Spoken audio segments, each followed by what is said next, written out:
everybody, welcome back from spring break. I hope that you enjoyed your time and had a chance to relax and spend time with loved ones.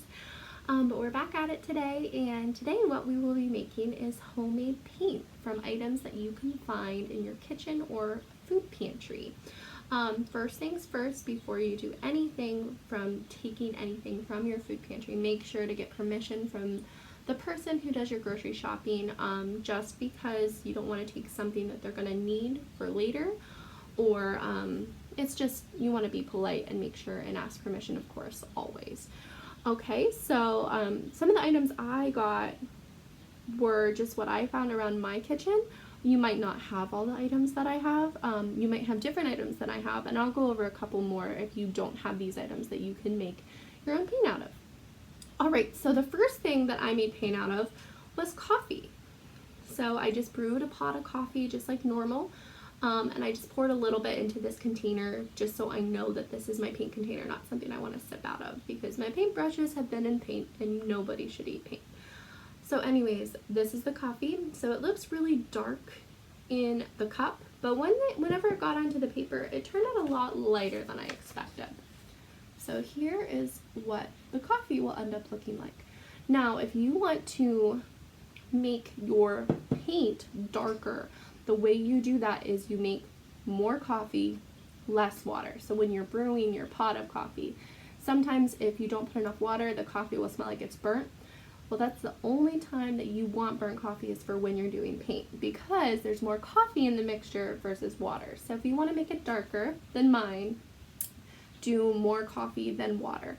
Now what I could do to fix this, if I want this darker, once it's dry, which it's pretty much dry now, I can take more coffee paint and put it on there, and it'll create another layer and we'll make it darker.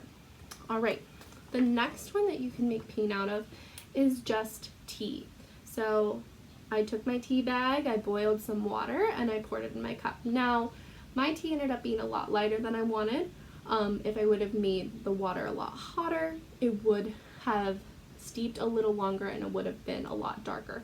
So I'll show you what it ends up looking like as a light tea. So it kind of gives you this yellowish beige color. Again, if I would have either put this in a smaller container with water, it may have made a darker pigment of the color for the tea, or if I used, again, less water, it would have made it darker. But if you want it lighter, more water is the way to go. Alright, the next one's kind of silly.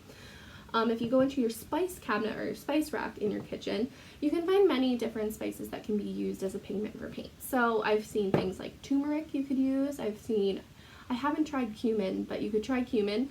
I even thought about using mustard seed powder, because it has that bright yellow mustardy pigment to it. But the one that I chose to use today was the chili powder.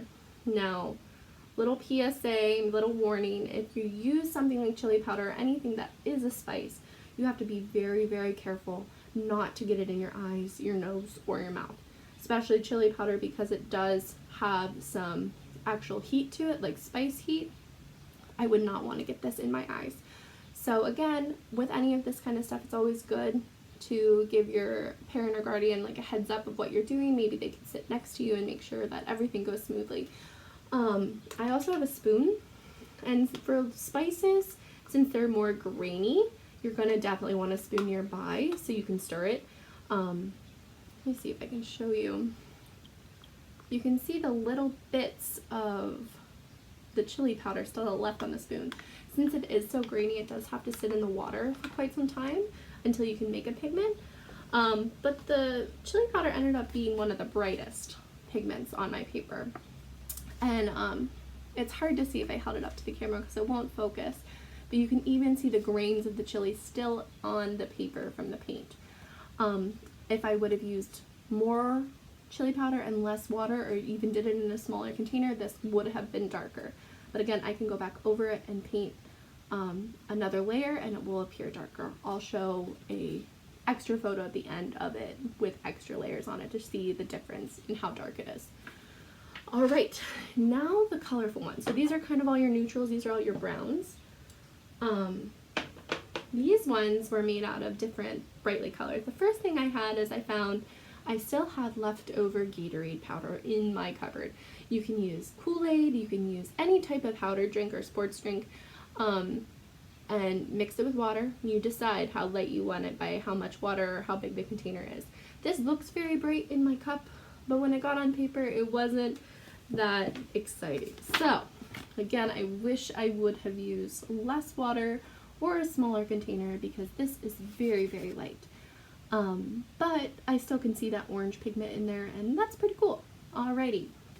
The next one, which is I bet all of us have at least something in our cupboards, whether it was from Christmas or birthday or maybe you have early Easter candy.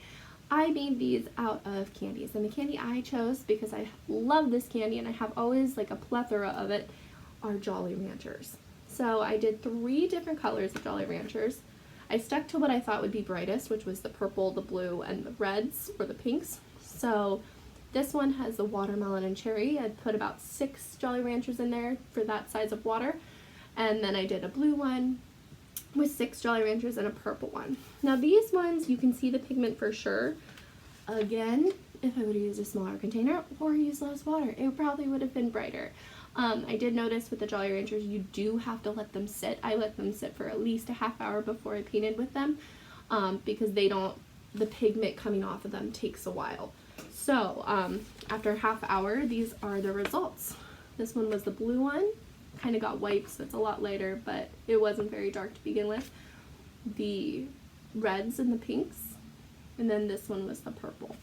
Again, I'm going to make more layers with all of these colors to see if it changes how dark everything is.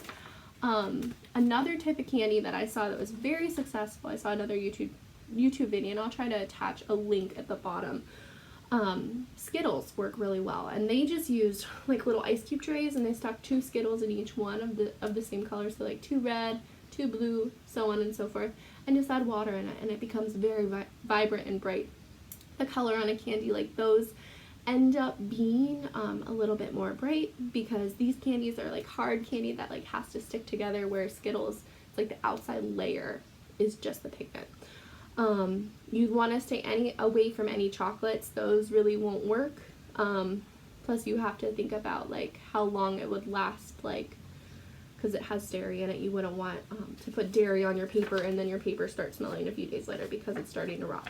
So these candies are safe because they have a longer shelf life. So yeah, I would love to see what you guys come up with. Maybe you have some different things that you want to paint with, or you have similar things that you want to try that I had at home.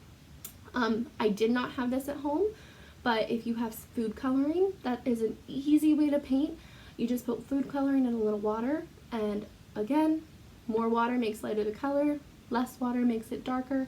That is a very easy, simple way to make paint. All of these are kind of like a watercolor palette, kind of what we've used in art class before, like one of these. They will all be light and almost see-through or transparent. If you want to make something thicker or like a darker paint, kind of like the temper cakes we use at school, you would want to mix cornstarch, vinegar, and then food coloring, and that'll make like a pastier paint. And again, I'll attach that link at the bottom. Alright, well, I am super excited to see what you guys can come up with and see if anybody can make paint out of some household items. Alright, well, I hope that you have fun with this, and as always, happy creating.